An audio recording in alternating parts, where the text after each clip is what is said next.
વીરપુરના દયાળુ સંત જલારામ બાપાની પ્રેરણાદાયક વાર્તા।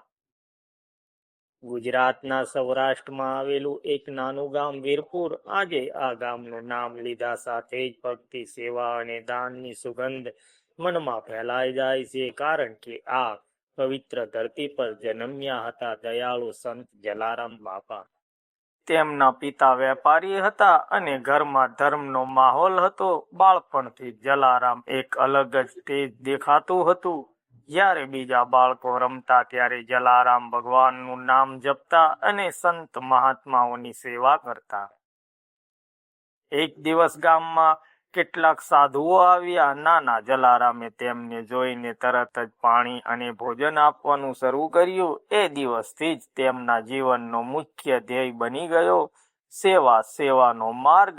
જ્યારે તેઓ યુવાન બન્યા ત્યારે પરિવારના લોકો ઈચ્છતા હતા કે તેઓ વેપાર સંભાળે, પણ જલારામનું મન તો માત્ર સેવામાં અને ભક્તિમાં જ લાગતું હતું। તેમણે નક્કી કર્યું કે તેઓ ગરીબ, ભૂખ્યા અને જરૂરિયાતમંદ લોકોની સેવા કરશે। તેઓએ પોતાના ઘરમાં જ સદાવ્રત શરૂ કર્યું, જ્યાં કોઈ પણ ભૂખ્યો માણસ આવે તો તેને નિઃશુલ્ક ભોજન મળે। આ કાર્ય માટે તેઓ ક્યારેય પૈસા કે સામાનનો વિચાર કરતા નહોતા। ભગવાન આપે છે, ભગવાન જ સાંભળે છે, એ જ તેમની શ્રદ્ધા હતી। ચમત્કારિક સદાવતમાં દરરોજ અનેક લોકો આવતા। ક્યારેક તો ઘરમાં અનાજ ઓછું પડી જતું, પરંતુ આશ્ચર્યની વાત એ હતી કે ભોજન ક્યારેય ખૂટતું નહોતું। એક દિવસ તેમની પત્ની વીરબાઈ માં ચિંતિત થઈ ગઈ। તેણે કહ્યું, ઘરમાં અનાજ ઓછું છે, આજે કેટલાને ખવડાવી શકશું? જલારામ બાપાએ સ્મિત સાથે કહ્યું, માતા, ભગવાન પર વિશ્વાસ રાખો, કોઈ ભૂખ્યું નહીં જાય। અને આશ્ચર્ય, એ દિવસે પણ બધા લોકો તૃપ્ત થઈને ગયા।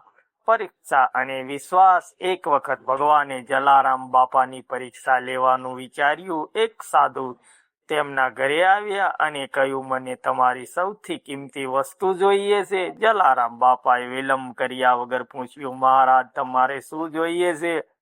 સાધુએ કહ્યું, મને તમારી પત્ની જોઈએ છે, મારી સેવા માટે। આ સાંભળીને પણ જલારામ બાપા અને વીરબાઈમાં જરા પણ ડગ્યા નહીં। તેઓએ આને ભગવાનની ઈચ્છા માનીને સ્વીકારી લીધું। ત્યારે એ સાધુ સ્વયં ભગવાન સ્વરૂપે પ્રગટ થયા અને આશીર્વાદ આપ્યો, તમારી સેવા અને શ્રદ્ધા અદ્ભુત છે, તમારું નામ સદીઓ સુધી જીવંત રહેશે। અનંત દાન અને ચમત્કાર। જલારામ બાપાના જીવનમાં અનેક ચમત્કારો બન્યા। કહેવાય છે કે તેમના ઘરમાંથી ક્યારેય અન્ન ખૂટ્યું નહીં।